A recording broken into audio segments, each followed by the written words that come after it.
Have you ever played an Assassin's Creed game before? Great, then you've played this one. Review over, good night everyone. Seriously though, Assassin's Creed Odyssey is alright. It's a game, it works, you can play it, it does things, and you can Spartan kick people off the ends of cliffs.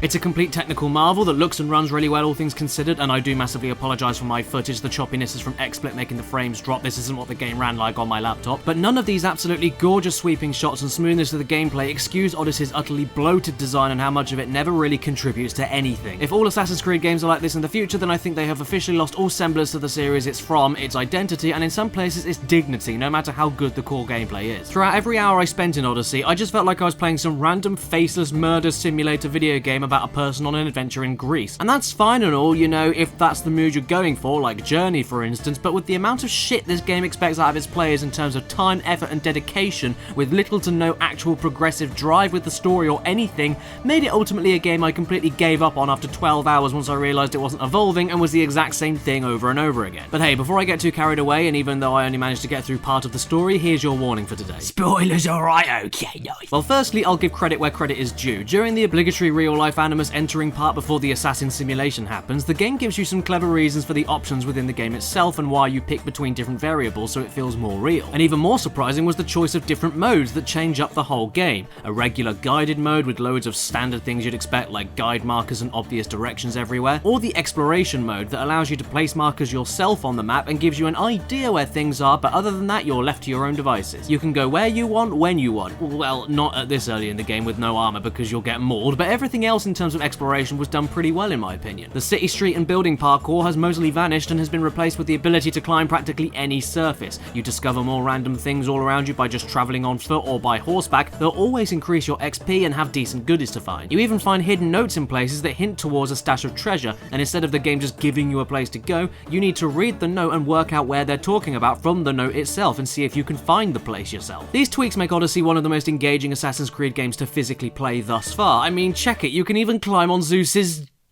I should probably not climb on this. I mean, I do miss the ability to jump freely like in Origins, but that's all made up for in the climbing in my opinion. You just run towards a thing, climb it, and then look around when you reach the top of it, and it helps how the controls are just as smooth as the gameplay too. And the combat is perhaps the best so far. Thank God it only took them 34 games to get here. Once you lock on, you counter when you see a light coloured spark from the enemy, or dodge when you see a red spark. If you dodge at the right time, you go into slow mode to grab some extra hits, and as you level up, you have the chance to unlock special ultra powered moves that are mapped to different face buttons when holding a trigger down, which can range from anything to charge attacks, the brilliant Spartan kick, shield disarming, and my personal favourite being the auto assassination when you haven't been spotted. I mean, yeah, when you look at it, it makes absolutely no sense, but it's really satisfying, so I don't care. Now, one thing I didn't like in the new God of War was the fact that all the special moves had cooldowns, so in a sense all you needed to do was be patient and wait for the moves to come back after every use, and you can just abuse them to your heart's content. And here there's a possibility you can do that too, but it's made a little better from the fact that you have to successfully engage in combat in order to fill up your focus bar, which is what you need in order to activate the moves and not just the cooldown on its own. Your eagle comes back from Origins in the form of Icarus, and he's still a fantastic addition to your arsenal, not only for flying around the beautiful locations and for scouting ahead, but also for tagging people and items of interest, and even occasionally hunting down animals for you to make him a very memorable part of the game. I also love the bounty hunter system. By being a naughty around and about the general public, like murdering and stealing, as long as someone sees you, your bounty meter increases, which then attracts the attention of random bounty hunters in the open world that appear when you least expect,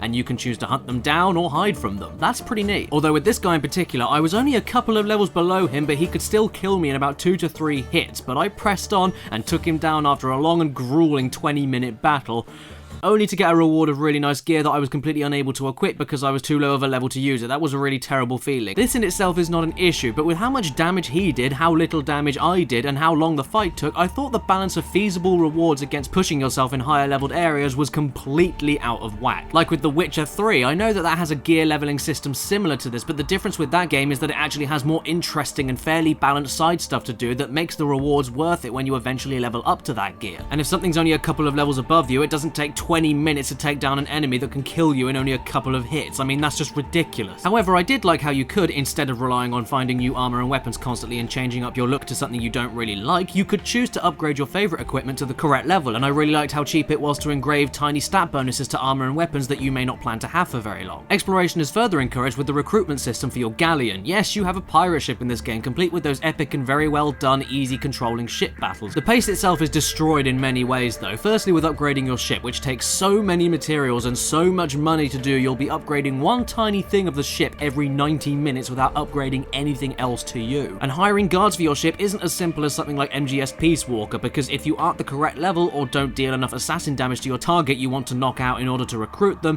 you'll just damage them a little bit, meaning that you'll either have to fight them without killing them afterwards and then re-hide until you're able to do an assassin knockout, which you can't do unless you're completely hidden again, which takes a good 30 seconds or so to happen. Yes, you can't even assassinate people when you're stealthing behind them until you've completely escaped the conflict. You have to be completely hidden so the guards aren't even looking for you to stealth kill. That's completely ridiculous. And the exploration, I mean, it's good and all, but is it as open and totally enrapturing as Breath of the Wild? No, it relies way too much on doing pointless repetitive side stuff for the rest of the story to progress, even to be remotely similar. But one thing that was cool was helping the Spartans take over each individual region by chipping down the enemy's defense via killing the enemies, burning war supplies, taking back bandit camps, etc., and then taking on the warring faction head on in the worst performing part of the game, unfortunately. Yes, this isn't XSplit, this was just how the game ran in these parts, but a very fun and insane combat sequence. It's kind of like Breath of the Wild in that sense, where you go through each of the dungeons and regions to make the battle with Ganon a little easier, but not quite, since here it's practically required in order for you to progress, which is a lot of dithering. But is there as much dithering in the rest of the gameplay compared to the story? No goddamn way. I tell you, this story is one of the least interesting things I've ever had the displeasure of witnessing, and it entirely kills any sense of flow and pace of the game and turns it into a huge monotonous grind. The main humans going into the Animus and the real world, for instance, you know, the main driving force behind the entire series and what made it unique, is given absolutely no time or reason for existing. I saw these people in the intro, and the game promptly forgot they were a thing for the rest of the 12 hours I managed to stomach. I picked Cassandra for my game because she looked the coolest, and the start of her story being wound up in debt collecting and bodyguarding for a father figure that rescued her after her dad tried to kill her, and this Cyclops guy who's basically the head of the Greek mob sending out men to kill everyone because your boss is too busy being terrible with borrowing money from other people and never paying back. This stuff was cool, and the starting area isn't too big or too small to keep everything moving at a decent pace. At this point though, the rest of it disintegrates. In one mission you think the head of the mob is sailing to the town, so you kill all of his men,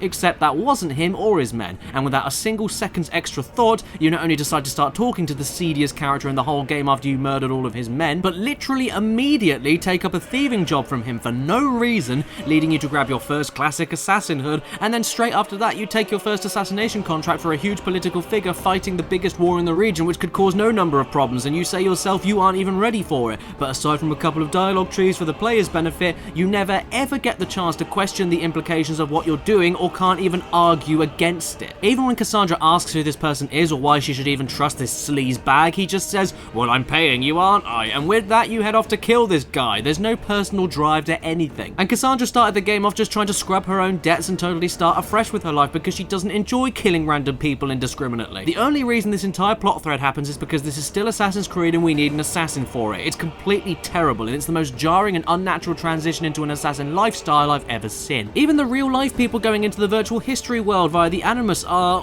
what? Looking for a spear? What are they doing? Why should we care? And get this, once the plot really starts going after you ship off for your first ever contract for this guy called the Wolf of Sparta, you find out it's actually your dad who tried to kill you for dishonoring your family. That's pretty interesting, I guess, but when you reach your destination, instead of just telling someone you're his daughter or asking to see him yourself when he's standing right over there, you're instead tasked to brutally slaughter the opposite end of the war just so you can see your father. And the rest of the story moves on just as badly and slowly. You jump through so many hoops just to move the plot along 1 inch at a time. Like, you find your dad a good few hours later, who then tells you he wasn't actually your dad, which means nothing because we only saw this guy in 3 cutscenes before now, and then we have to go on another quest to find our mum and ask her who the real dad is, which then involves even more hours of the exact same assassination bandit camp clearing just to find out that one tidbit of info. Who thought this was a good idea? The game's fun to play and everything, but the unraveling of the story is so stupid it's unreal, and it gives you little to no reason for doing the same gameplay actions. After all of this, you find out about a cult that is secretly trying to kill you and your family, and that's interesting, I guess, but this didn't happen for me until 10 hours in, at which point I got to the quest to find my mum again,